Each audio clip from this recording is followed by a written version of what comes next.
So I've had a couple requests to show what I eat in a day. It's pretty much the same every day. So for breakfast, I have 2 whole eggs scrambled with a little bit of ketchup on top and 1 serving of cream of wheat, which is 3/4 cup of water to 3 tablespoons of cream of wheat, and that's 24 grams of carbs. And then I have a cup of coffee with some whipped cream on top. I'm not on any specific diet plan. I have 5 meals a day, usually 4 to 5 ounces of meat. I have carbs in the morning and a lot of times after training, and then that's it for the day. So here is meal 1. So after yesterday's little fashion show, I've come to the conclusion that I look a lot better in tight-fitting workout clothes.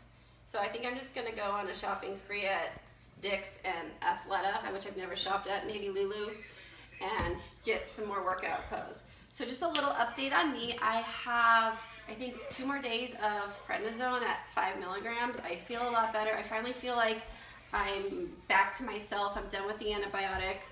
My weight's leveled out. I am at 155 this morning, which is good for me. Hopefully I can start dropping weight again like I was before. I had to buy some new workout clothes because my larges are getting big. These are a little big in the waist, so I feel like the water weight is coming off from the stupid prednisone slowly, and my energy's coming back, so I'm able to push harder in the gym.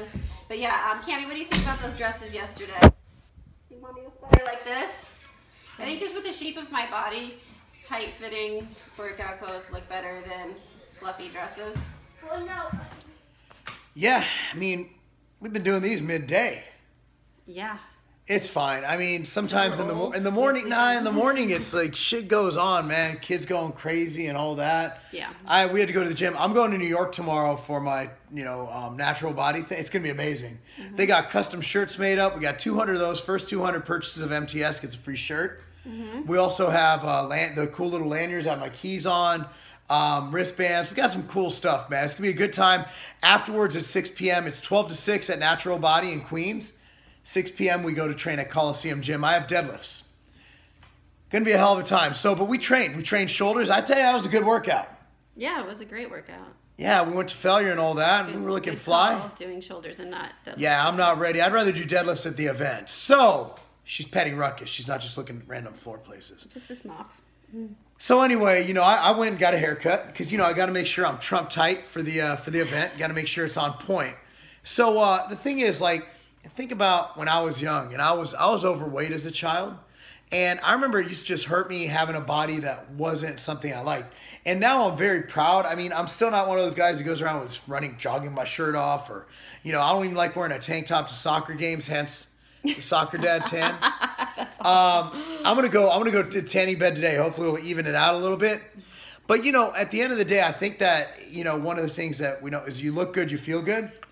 And I think that being in shape, not only do you feel good because you look good, you feel good because you're healthier. Right. But I think we all need to set realistic expectations to what real health is and what looking good is, because we all have a different definition. And I believe that social media has kind of skewed our perception of what looking good is. Social media and all those lovely apps where you can make a man into a woman with makeup. Yeah, I mean, Mark and I were talking about this on the car ride on the way home, and I brought up that, I'm a mom of 3, and every time I've had a kid, it's more difficult to get back in shape, and it takes years of consistency. I mean, not everyone is fortunate enough to have a kid and then 3 months later look like, they're back to their pre-pregnancy jeans and dropped all their weight because they breastfed. Like, for me, was totally different. Like, it took months and months after stopping breastfeeding to lose weight, and still, I feel like I'm probably the healthiest I've ever been now, minus the horrible sinus infection I had for 2 months. But, you can't compare yourself to other people because everyone's body is different. Everyone's, set body weight is different. You can't look at someone and say they're healthy. What I always tell people is, people are like, I want to look like, who's that one girl with the fake butt, the former Shreds, I forgot her name, former Shreds athlete. I have no idea. I want to look like her. Like, she's my role model. I'm like, she had ass implants, and she's Not that there's obviously, anything wrong with I'm all about implants if you want to do it. But here's the thing. most women aren't going to do that. And if you think by going to the gym and doing squats that you're going to have an ass like, no, it's great. Sorry. Okay, he's like, if you're, I have to shower right now. If you're going to have an ass like her by doing that, that's wrong. And also the fact of the matter is with Photoshop and all these apps, and also these girls, I've been with these social media celebrities, right? Like if they don't get they literally, if you take a picture of them, now I don't take pictures of them because I care less. Because I don't want to make them feel even more special than they are. But you're at a trade show and you're standing by them, and they'll literally take a picture of someone and look at it first. Make sure it's acceptable. And there was one time, and then you meet them in person, you're like, wait a second. When she's not standing with her ass in the camera like this, her ass is not nearly as awesome as it is. The perfect angle. The thing about Instagram is that you can show what you want people to see. Right. But like you see these vlogs, like I was just looking through, like I pick a thumbnail, just a random place out of the vlog. That's fine, Kate. Very random. To put up. Usually I'm like, and so Kate will have fucking wrinkles up here. I'll look like I'm pooping and half the things. Like these vlogs are real. This is how we look. It's how we are. And I'll have people like one day, I'll post a picture on Instagram with a different angle. Oh my God, he stopped lifting. He stopped taking steroids, this and that. And then the next day I'll post a shot where it's actually a decent angle, like my leg day one. I had one guy one day, quote, he skipped leg day on my home gym training one I did on this channel. And then the next day, and then you're like, oh, skip leg day, skip leg day, skip leg day. And then the next day I post a picture of my legs, which is a real picture without great angles, but was just straight on at my legs. It's like, dude, your legs are monstrous. Oh my God, quads of the gods. So I think that what it's done, you're not always going to have the perfect angle in life. And you're not always going to have the perfect angle in your mirror. In fact, you're probably going to look at yourself in a negative light because you set these unrealistic expectations for yourself. I think everyone is their own worst critic. But at the end of the day, I think the main thing we all can do that kind of negates all of this shit, stop looking at others and be the best you can be. Improve every day. Because, here's the thing. Like, I realize that I'm not going to look younger, okay? I'm not going to look younger. I'm going to look older as time goes on. My goal is to delay that. And for performance, I'm 36. My deadlift right now, I got 635 at the end of my workout. I know I'm not going to hit 780 next year. My goal is to keep that right around here. My goal is not to do this. So I think we need to set realistic expectations about where we're at in life and what our next steps are and how we're going to achieve those. But I think by setting unrealistic expectations and basically benchmarking other people as how we want to be is a huge mistake and will lead to giving up. What I've seen is that people are like, I'm going to lose 10 pounds in 2 weeks. And when they don't do it, they just fall off the wagon. Yeah. By setting realistic expectations, realistic goals, and meeting them and beating them and setting new goals, that's how you can sustain this. We've been doing this for over 20 years. I've been doing it for 21 years. She's been doing it for probably 15 plus. And, it's all about consistency. And sure, what? I might not be, the best looking bodybuilder in the world, and Katie might not be a supermodel for Victoria's Secret, but we're the best us that we can be. And I'll be real, like, and she'll even tell you this, like, after Cammie it was a little bit easier, Thomas it was a little bit harder. After Preston, that post-pregnancy where she couldn't compare to anybody because her set of circumstances, having 2 kids already to raise, a new baby, and having the hormonal fluctuations that you have after childbirth, that baby weight from Preston was fucking terrible. Yeah, I think I finally back to where it was, but I was really lean after Thomas. I had to work really hard, like sometimes 2 times a day workouts, and that just isn't realistic for my life now. And I think I was down to maybe like 145, size 4 after Thomas when he was like 2 years old. That took a lot of work, and that's just not realistic for me right now. Now it's steady and, consistent and gradually. And that's another thing. You got guys who work 9 to 5s or have jobs, right? They'll be like, well, how do I look like this guy? I'm like, well, that guy, that's what he does. He's a fitness guy. So he's either recovering or training. Like he does, and also stress. Like I could never, maximize my genetic potential in bodybuilding or in any sport because I'm under so much stress and pressure. Like I was just telling you guys yesterday, 13 new products from MTS alone, not counting the other projects we have going on. Right. And not counting the Tiger Fitness stuff or any of the retail stores we're opening. Right. Like you have to shift focus. Like if he was to compete, it would make his other parts of his life suffer because he's focusing on something else. So. And even then, I'd still have the stress of that. So you can't compare yourself to someone who's a full-time YouTuber. Yeah. I can't. Now, here's the thing about YouTubers. I said this before and I'll say it again, to rest your whole life and your money and your earnings on an algorithm created by Google is a mistake. And now you're seeing these channels. I just saw, remember Vegan Gains? I'm going to say that, but he did a video saying that he needs people to donate him money so he can keep his channel alive. This guy was probably making a couple grand a month, living out of his mom's basement, just trashing people. Hell, he went after me hard. Guess what? That's not a long-term strategy. Nope. Negativity is not a long-term strategy. And anybody who based their income on YouTube alone or on social media... They need to get a real job. That's what I always said. You know who's I'm going to end it with this unless you have something to add. The smartest man on YouTube ever that I've met, Frank Medrano. Frank Medrano, okay? And Frank's a great guy, good friend. I love him to death, right? Not only Frank's the calisthenics guy, the guy I've done videos with him, and Frank is just the nicest guy. So Frank was probably making a few grand a month. His videos on YouTube were equal. He was getting 2 million, 10 million views because this guy do acrobatic shit like holding one arm and like some bitches hanging from his leg on the other side. And dude weighs like 150 pounds. But I mean, his body is phenomenal. So what was his YouTube thing? Here's what he did. What did he do? He kept his job at Costco. Costco has excellent 401k, health benefits, phenomenal benefits, pays well, pays extremely well. People that work there are always happy. Yeah, and so what I'm gonna, I don't know what I was gonna call this. You look good, you feel good, and I don't want this to be clickbait, but it kind of is clickbait. So mine would be Frank Medrano. Be Frank. If you have something that's transient income, let's say, and I'm glad we went long on this because I might not have shit to film today. And as Katie knows, I always go long. So check it out. It's not if you have transient income, let's say you have a YouTube channel or you have this stream, maybe you're selling some shirts, right? Don't quit your day job. Be like Frank Medrano. Think for your future and know that if Google's a private company, all they need to do is say, you know what? We're going to stop this shit. One change in their formula. And that also means if you get that sudden influx of income, don't buy a Lambo. Invest in the future. I have more things to say and I'm going to fucking say them even though I'm hungry. Yeah, me too. When I first started my job at Weider, after I started getting commission, literally our income went from like $24,000 a year to a lot more. To like over 100. It was like sick increase, right? She got a job. We were like, holy shit. What did we do?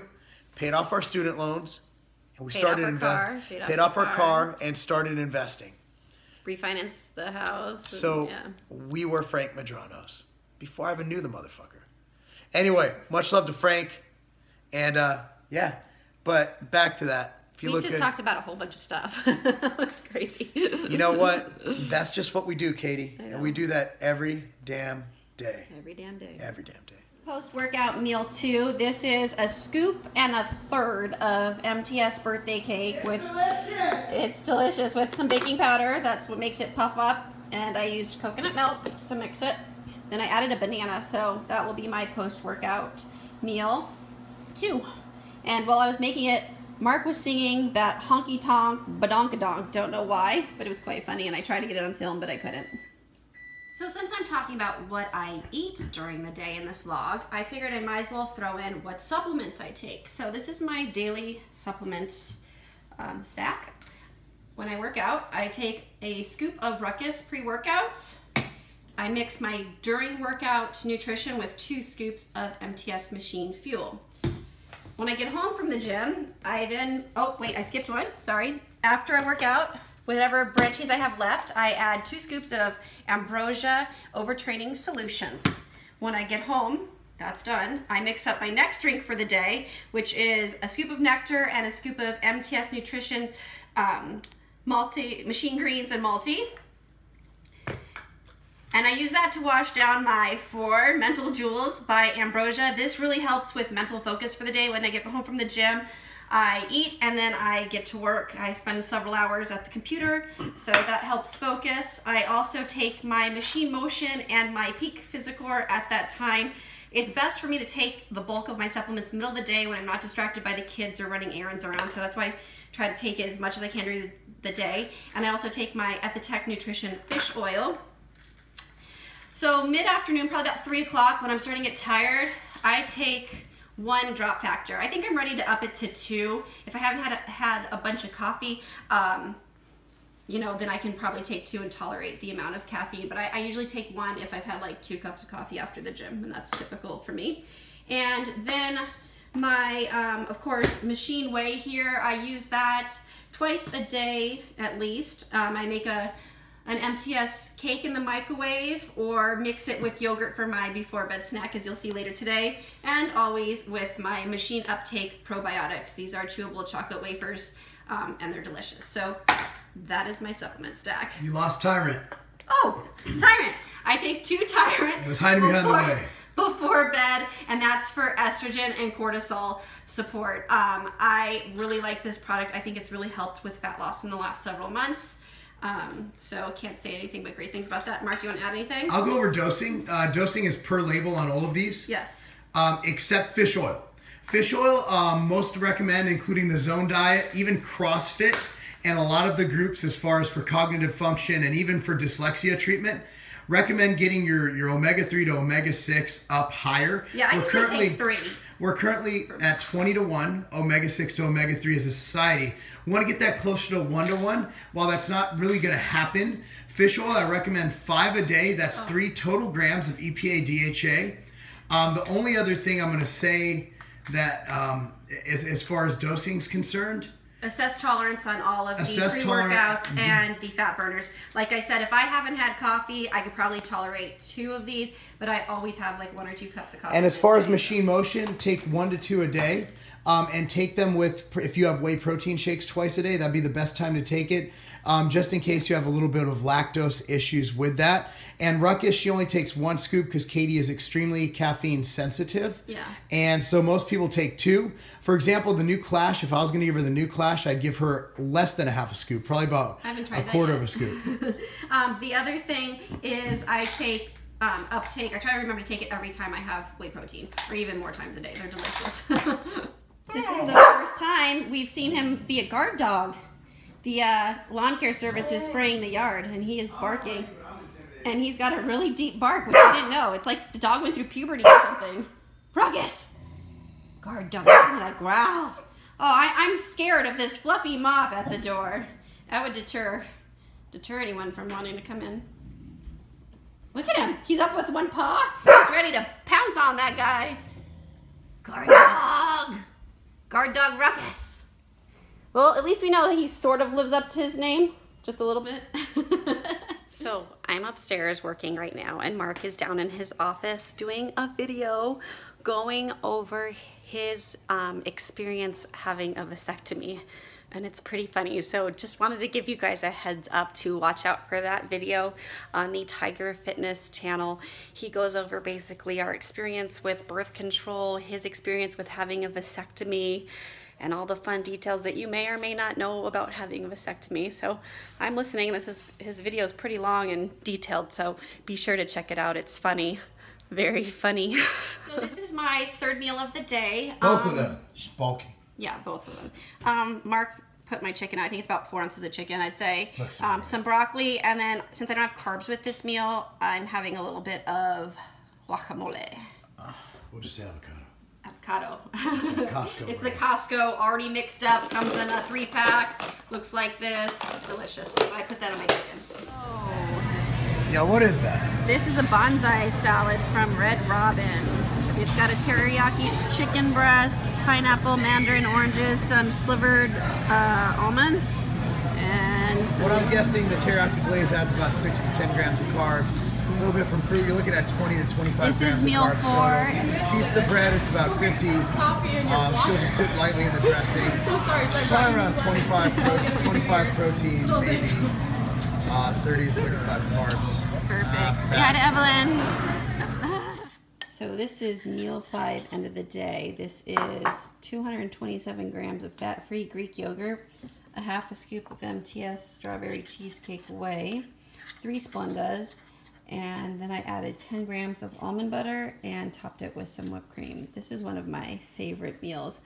I like having a sweet treat before bed. So Marc and I have our before bed snack. That sweet treat's name is Marc. We go down in the basement. We do what on the what? We watch Sons of Anarchy. It's going down in the with a cup of decaf. We watch that and we go to bed. It's 10:07. We just got Cammie to bed. She had a whole shit ton of homework. I'm making the brownie, the birthday cake brownie. Marc's birthday cake brownie. I didn't, honestly, I'm gonna be real. I'm up front. Like, when I flavored birthday cake, it was the greatest thing ever. Then after about a month of using it, I'm like, whatever. And now I can't get enough of it in the brownie form. You know what I want to do is remember when I made cookies with it? The Kim's recipe for the cookies with white chocolate chips, it's delicious. You know where birthday cake dominates? As a regular shake. Unfortunately, I don't eat regular shakes. I have to try that. I find in sludge it's a little bit strong. Yes, I agree. After a while. But it's great If you in make yogurt. it into a brownie, oh my god. Oh wait, I haven't tried it in yogurt. That's this is strawberry cheesecake. I'm retarded. Okay. See, I'm tired. Good night. So, I'm looking at my email this morning. I get a mass email from one of the other sites that sell supplements that you're just a number to, right? They were bragging that one supplement line was free shipping. Bro, if you order over $99 in product in the continental US, any day of the week, free shipping anywhere in the US, at continental USA. Free shipping on orders over $99 at tigerfitness.com. Why even look at the other guys? And also, we ship from Vegas and Ohio. Most places in the US are a 1 to 2 day ship. And that's not a game.